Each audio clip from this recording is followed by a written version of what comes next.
안녕하세요. 이번 시간에는 서양 실내 건축사 그리스 건축입니다.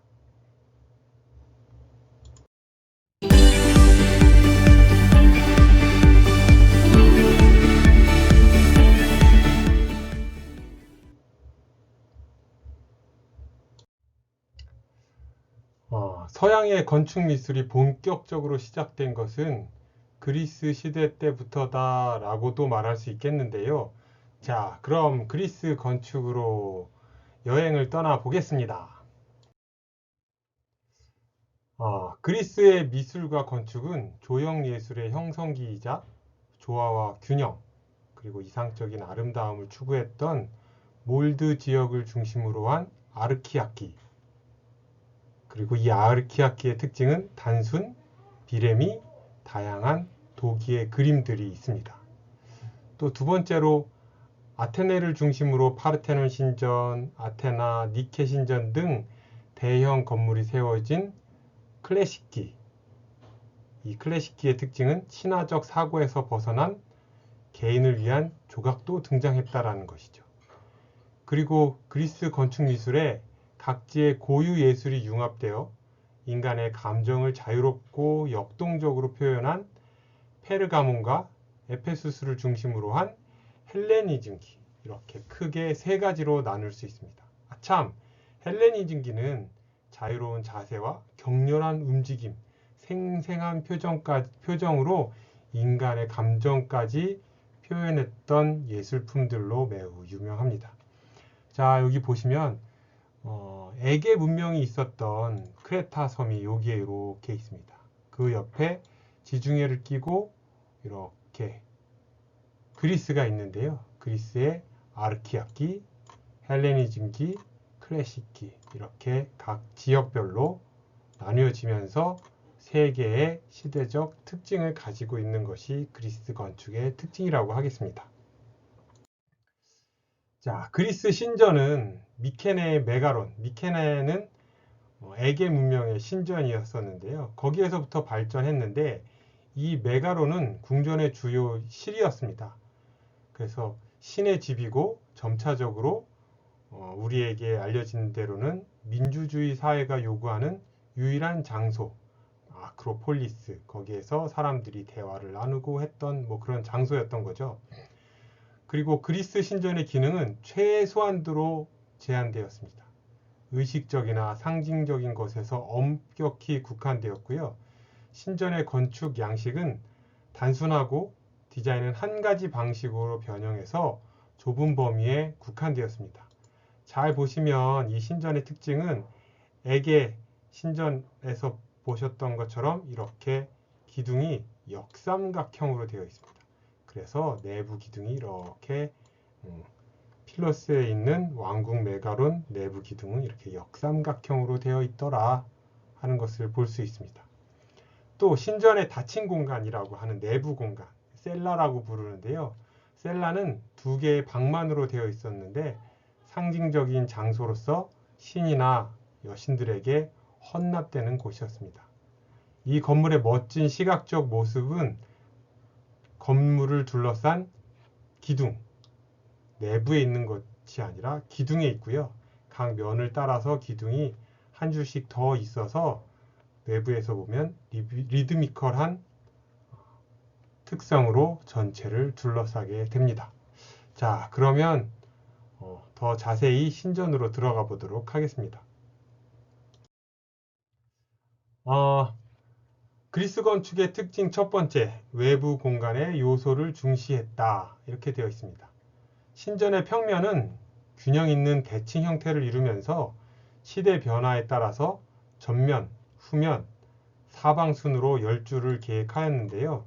지금 사진에 보시는 것처럼 전면, 전면, 전면과 후면, 그리고 전면, 후면, 둘레 쭉 둘러진 이렇게 시대에 따라서 이렇게 바뀐 것을 볼 수 있습니다.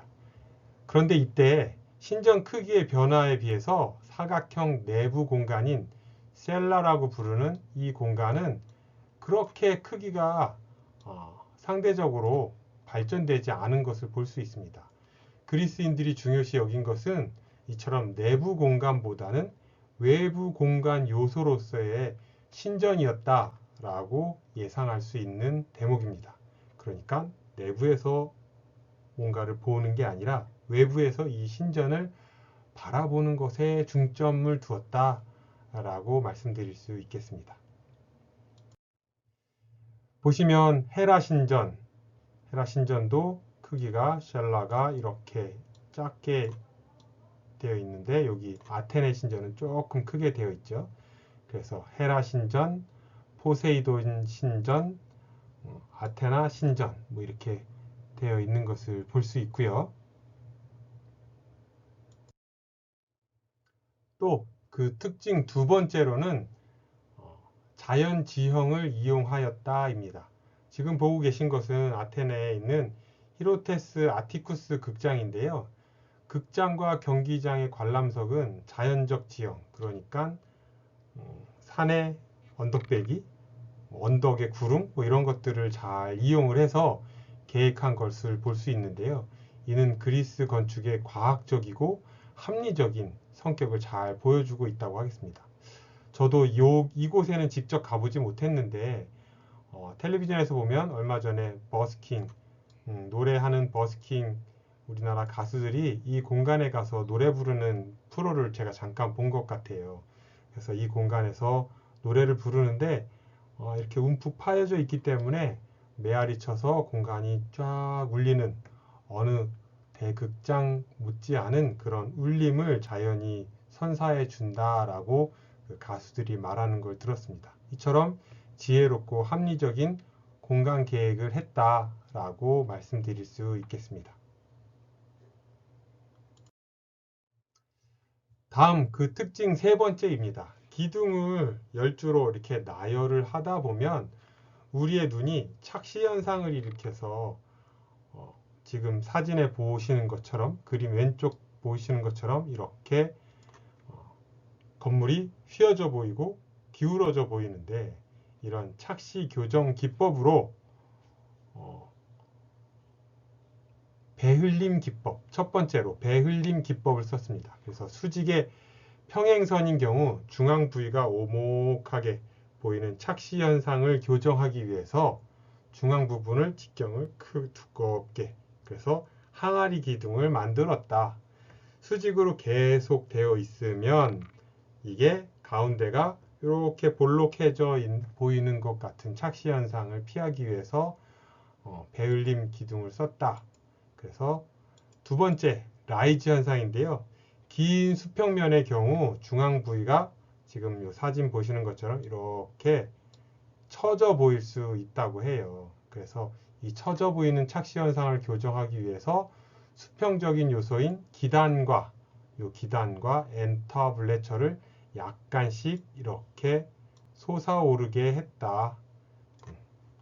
그 다음에 세 번째 안쏠림 현상인데요. 건물 모서리가 기둥의 상단이 외측으로 벌어져 보이는 이렇게 이 사진처럼 바깥쪽으로 이렇게 벌어져 보이는 현상이 있는데 얘를 교정하기 위해서 양측 모서리 기둥을 안쪽으로 살짝 이렇게 기울였다. 일부러 기울여서 똑바로 된 것처럼 보이게 하는 거죠. 그 다음에 기둥 직경, 그러니까 전면부에서 봤을 때 중앙부의 기둥에 비해서 양측 모서리 기둥이 가늘어져 보인다고 합니다. 그래서 이렇게 이쪽 안쪽 기둥이 바깥쪽 기둥보다 가늘어져 보인다고 해서 그래서 모서리 기둥의 직경을 3에서 5cm 정도 넓혔다고 합니다. 그 다음에 마지막으로 기둥 간격인데요. 양측 모서리로 갈수록 기둥 간격이 넓어 보이는 착시 현상을 교정하기 위해서 모서리로 갈수록 그러니까 양쪽으로 갈수록 기둥 간격을 조금씩 줄였다. 파르테논 신전의 경우에는 2.4m, 모서리는 1.8m라고 해요. 그러니까 약 600? 가운데에 비해서 바깥쪽이 600이나 차이가 600이면 이 정도가 되는데 600이나 차이가 나는 것을 볼 수 있습니다. 이렇게 5가지 착시 교정 기법을 사용을 해서 건물이 똑바로 안정감 있게 보이게 계획되었다고 합니다. 이거를 직접 짓고 알았을까요? 아니면 짓기 전에 알았을까요? 저는 굉장히 궁금합니다. 짓고 알았다고 하면 지으면서 수정하고 했을 텐데 과학적으로 참 토목기술, 건축기술이 발전된 나라라고 할 수 있겠습니다. 시험 문제에 잘 나는 부분입니다. 이렇게 해서 착시 교정 기법 5가지 잘 알고 계셨으면 좋겠네요. 우리나라에도 고려시대, 그러니까 여기 연도로 나와 있죠. 676년에 지어진 부석사 무량수전에도 베을림 기둥이 있습니다. 역시 그리스 신전처럼 이렇게 오목해 보이는 착시 현상을 피하기 위해서 일부러 가운데를 두껍게 베을림 기둥을 만든 그런 건축물이 되겠습니다. 그래서 이 기둥이 이렇게 베을림 기둥이 됐다. 부석사 무량수전 시간이 되신다고 하면 전통 건축 답사 겸 영주에 있는 부석사 무량수전을 꼭 한번 가서 직접 한번 만져보시고 눈으로 확인해 보셨으면 합니다. 건축 양식의 특징, 그리스 건축 양식의 특징을 말씀드리면 지중해 연안에 가지고 있는 풍부한 석재를 주 재료를 이용을 해서 석재 건축이 발달을 했는데요. 이 석조를 이용해서 가구식 구조가 발달했습니다. 가구식 구조라는 것은 이렇게 결합시키는 구조를 말합니다. 우리 가구, 결합한다. 의자를 만들려면 이렇게 주먹장을 짜서 결합하듯이 가구식 구조가 발달됐고요. 가공 기술이 발달해서 주범 양식, 기둥 건축이 발달이 됐다. 또 기후 조건이 좋아서 내부에서 생활하기보다는 그냥 외부 공간에서 그냥 자도 괜찮은 그런 기온을 가지고 있어서 개방적인 외부 공간이 발달했고요. 또 아까 신전을 말씀드릴 때 처음에 내부에서 외부를 보는 것이 아니라 조각적 형태의 외부 건물을 더 중요시 여긴 것을 볼 수 있습니다. 그리고 주범을 기본으로 하는, 기둥을 기본으로 하는 비례의 조화와 균형을 바탕으로 한 형태미를 추구했다라고 정리할 수 있겠습니다. 주범 양식, 그러니까 기둥 양식이 크게 3가지가 있는데요. 그리스 건축의 기둥 양식 3가지 하면 첫 번째 도리아식, 이오니아식, 코린트식입니다. 도리아식은 여기 써져 있는 걸 보시면 단순하고 직선, 장중함, 남성미를 나타내는 기둥이고요. 이오니아식은 소용돌이 현상, 저는 이렇게 양뿔 모양, 양머리 모양이라고도 얘기를 하는데 소용돌이 현상, 그로 인해서 우아함, 곡선미, 그 곡선미에서 여성미가 물씬 느껴지고요. 또 3번째 코린트식인데요. 주두, 이 부분을 주두라고 합니다. 기둥의 꼭대기를 주두라고 하는데 주두를 아칸서스 잎을 형상화해서 약간 화려미를 보여주는 것이 코린트식입니다. 그래서 시험 문제에 이런 것이 나옵니다. 그리스 건축의 주범 양식이 아닌 것은 해서 도리아식, 이오니아식, 코린트식 말고 하나 더 쓰겠죠. 해서 답을 묻는 문제가 가끔 출제되니까 한번 잘 보셨으면 좋겠네요. 자, 그럼 기둥을 조금 더 자세히 자, 특징 4번째에서 3가지 오더 중에서 첫 번째 오더인 도리아식입니다. 도리아식은 단순, 직선, 장중함, 남성미를 나타낸다. 그래서 지금 보고 계신 신전은 포세이돈 신전입니다. 포세이돈이 바다의 신, 남자죠. 그래서 이 포세이돈이 신전이 이렇게 도리아식 기둥으로 남성미를 물씬 풍기고 있는 것을 볼 수 있습니다.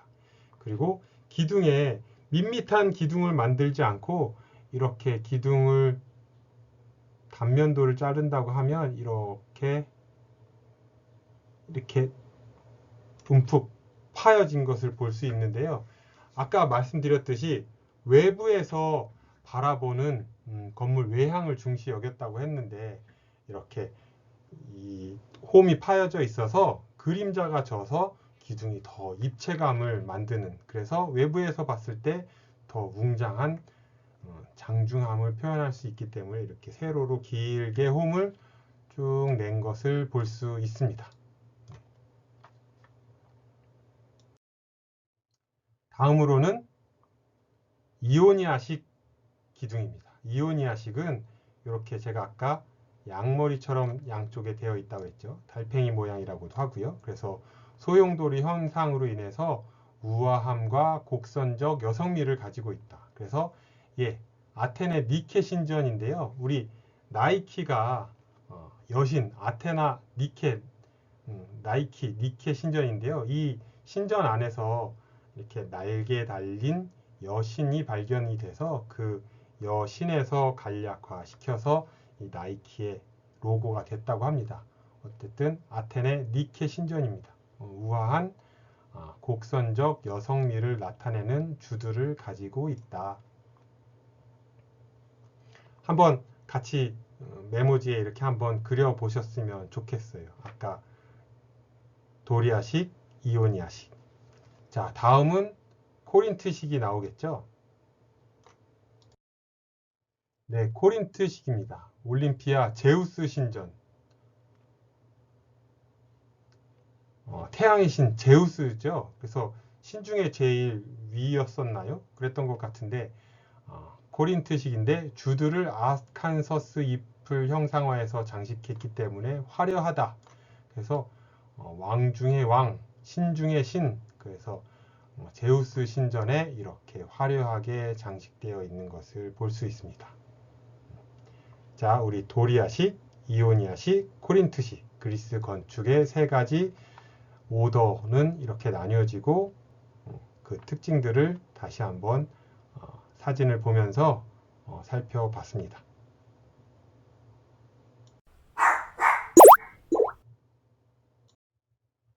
자, 그러면 다시 한번 정리하겠는데요. 도리아식, 기둥 위에 꾸밈이 없고 그냥 밋밋하다. 이오니아식, 위에 이렇게 곡선, 고사리 모양 혹은 양뿔 모양이 있다. 코린트식, 이렇게 아칸서스 잎 모양이 있어서 문양이 화려하다.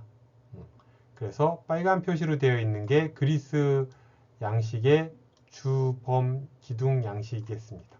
그러면 표시 안 되어 있는 파란색으로 해볼까요? 터스칸식, 도리아식에 비해서 굉장히 더 밋밋한 걸 볼 수 있습니다. 그 다음에 로마식 이오니아, 로마에서 사용되었던 이오니아식 기둥인데요.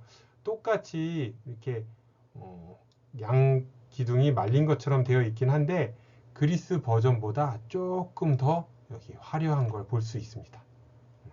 그 다음에 코린트식이 아닌 컴포지트식 오더, 그래서 이오니아식과 코린트식 기둥을 섞었다. 얘하고 섞어서 얘가 만들어졌다라고 보시면 되겠습니다. 컴포지트식은 로마 시대 때 기둥 양기식인데 이오니아식과 코린트식이 섞였다.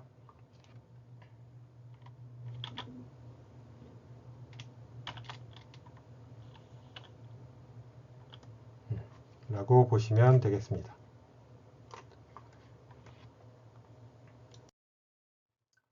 자, 다섯 번째, 가구식 구조라고 말씀드렸는데요. 그 형태를 매우 중요시 여겼습니다. 그래서 그리스 신전은 본질적으로 기둥과 보로 구성되는 가구식 구조고요. 또 공간보다는 형태를 중시한 조각적 형태의 건축이라고 불리우고 있습니다. 그래서 이건 뭐 알아두면 굉장히 좋겠죠. 지금까지 뭐 몇 번 언급을 했지만 기둥의 제일 시작점이라고 해야 될까요? 끝점이라고 해야 될까요? 주두라고 불리우죠. 이 부분을 주두라고 불리고요. 밑에 이 부분을 기단이라고 불리웁니다.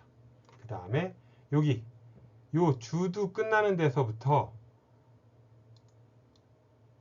처마, 지붕 끝나는 여기까지를 엔타블레처. 그 다음에 요 지붕에서부터 여기까지를 코니스. 그 다음에 기울어진 이 지붕을 페디먼트 이렇게 부릅니다. 제가 이거를 왜 가지고 왔냐 하면요. 그래서 기사시험 문제에 가끔 출제가 되는데요.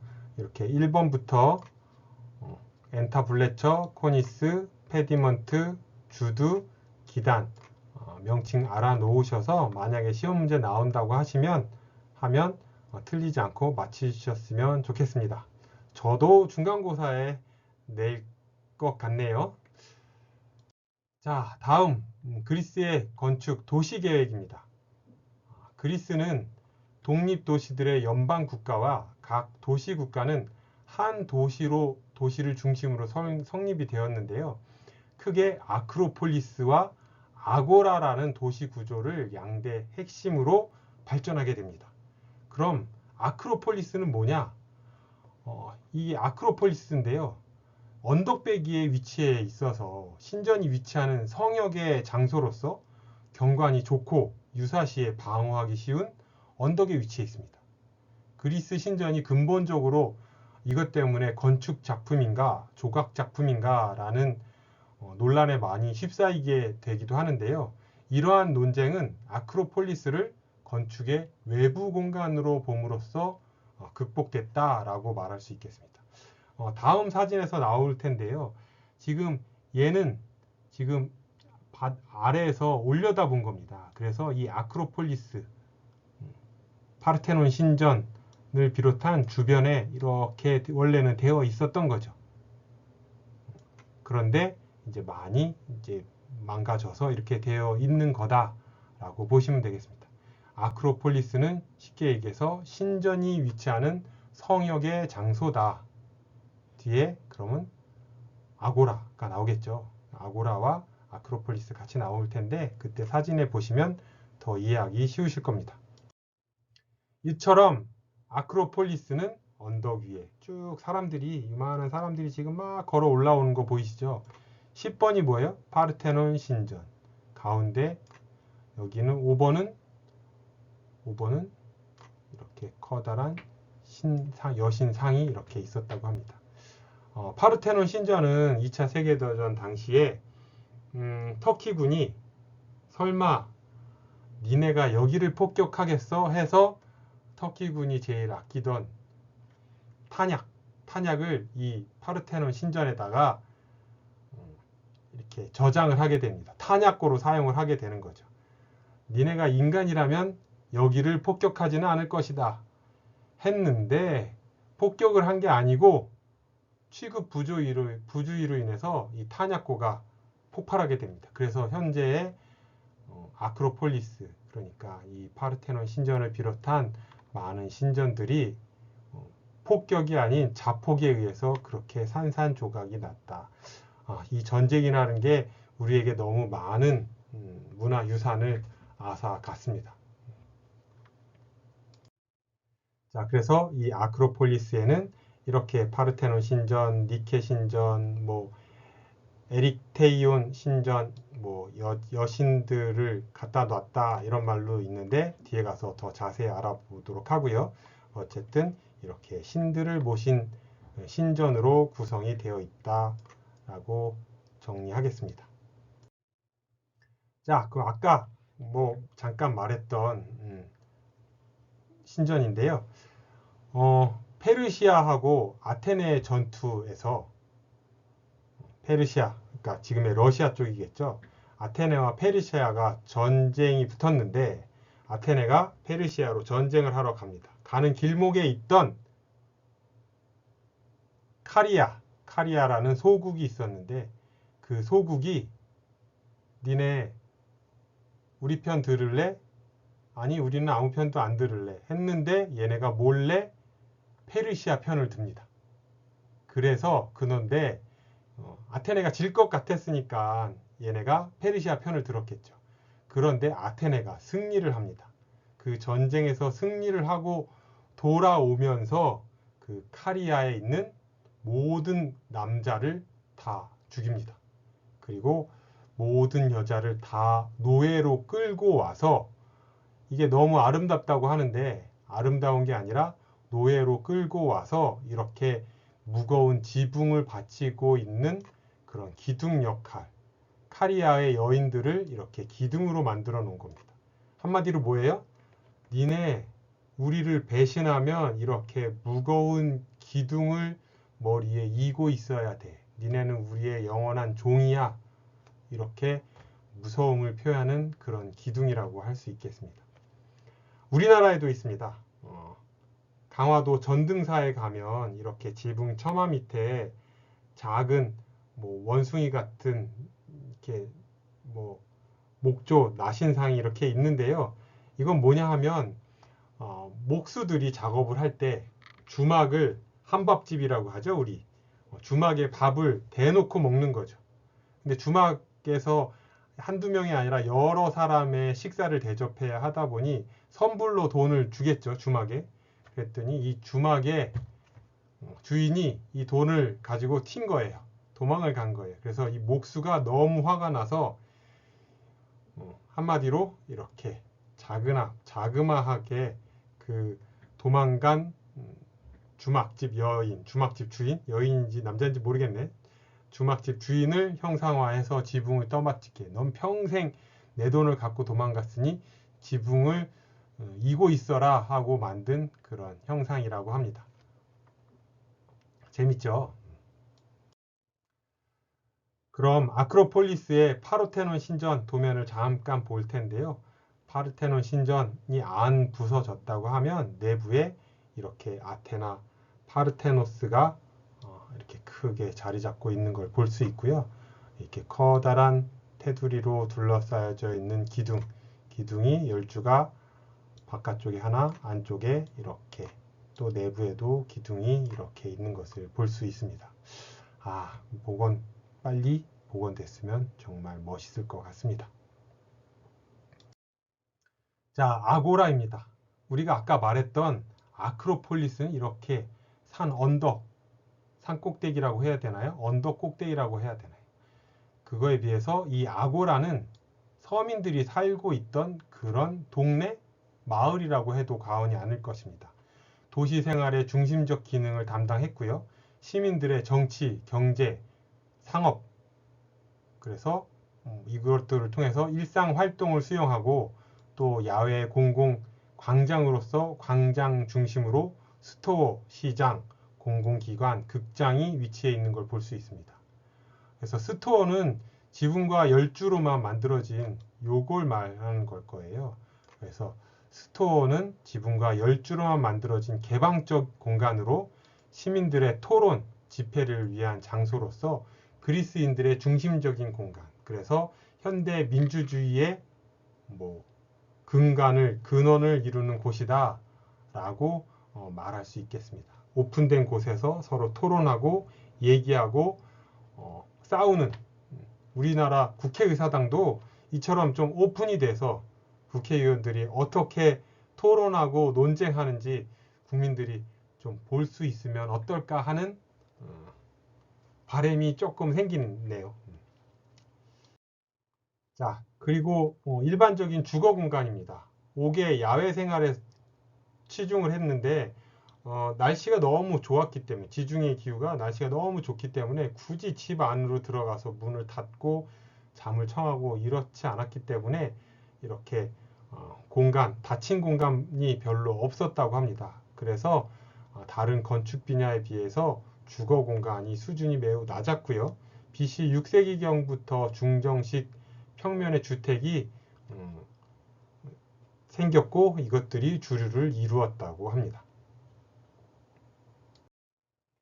그리고 디자인입니다. 전체적인 디자인에 있어서 그 완성도와 표현 기법이 굉장히 높은데요.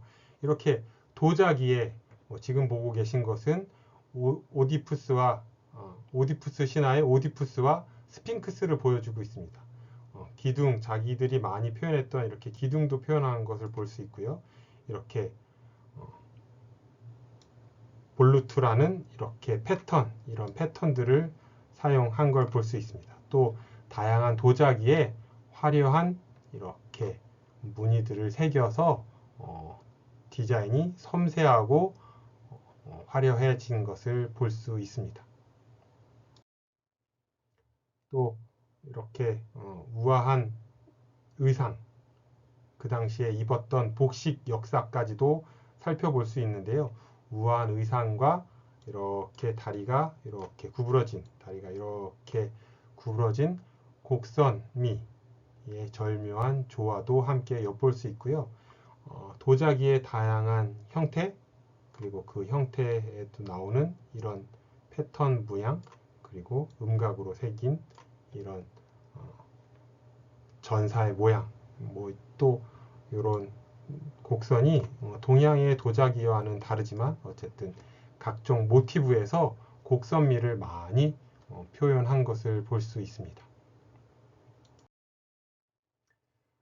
마지막으로 황금 비례입니다. 그리스 건축의 특징은 마지막으로 황금 비례. 그래서 황금 비례란 형태의 통일성을 부여해서 시각적으로 좋은 느낌을 주는 공간의 비례를 뜻하는데, 이러한 그리스 시대에 발견된 미의 법칙인 1대 1.618의 황금비는 현재에도 다양한 디자인에 적용하고 있는 것을 볼 수 있습니다.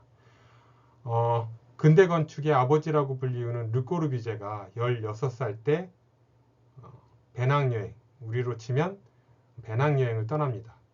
유럽에서는 그 배낭여행을 그랜드 투어라고 하는데요. 우리나라 관광버스에도 보면 그랜드 투어라고 써져 있는 관광버스가 있어요. 유럽의 부유층들이 자재를 이렇게 해외여행, 배낭여행 보내는 것을 그랜드 투어라고 했던 것에서 유래해서 우리나라 여행사가 그랜드 투어라고 가지고 있는 것 같은데요.